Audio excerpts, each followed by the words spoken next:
Pendant longtemps, il a caressé le rêve d'entreprendre, de devenir son propre patron. Depuis 6 mois, ce rêve est devenu une réalité pour Hassan Romaric. Il dispose d'une petite et moyenne entreprise, une boulangerie acquise grâce au FNJ, Fonds national de la jeunesse, qui a financé son projet à hauteur de 50 millions de francs CFA.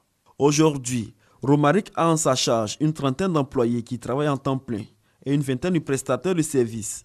On a une production moyenne de 15 sacs par jour et on fait une moyenne de recette de 500 000 francs. Et on va appuyer encore cette structure par la viennoiserie.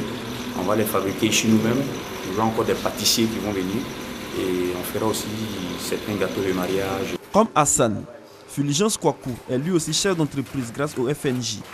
Il a créé une agro-industrie spécialisée dans la fabrique de chips à base de bananes et d'igname. Je vois que les chips sont beaucoup consommés par les Ivoiriens et vraiment dans ce domaine, il n'y a pas grand-chose. C'est-à-dire ce qu'ils font sont de façon artisanale et puis les conditions d'hygiène n'y sont pas. Dans sa structure, Fulgence a en charge 15 jeunes Ivoiriens qu'il a formés au métier de la restauration.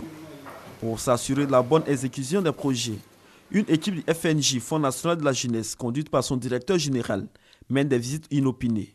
Selon la Sinabomba, ces visites s'inscrivent dans le cadre de l'encadrement des promoteurs à travers la prise en compte des préoccupations liées à la mise en œuvre du projet. Nous les encadrons au quotidien dans tous les aspects de leur activité, technique, gestion, tout ça, pour que leur exemple puisse servir à d'autres jeunes, pour dire à tous les autres jeunes, diplômés ou non, qu'ils n'ont pas forcément à attendre un emploi salarié ou bien entrer à la fonction publique. Le Fonds national de la jeunesse du Sénégal est là. Tous les promoteurs visités dans la commune de Yopougon ont rassuré la délégation du FNJ de leur volonté et de leur capacité à travailler pour le remboursement des crédits dans les délais indiqués. Le FNJ nous a donné le matériel et grâce au matériel aujourd'hui nous arrivons à faire les travaux.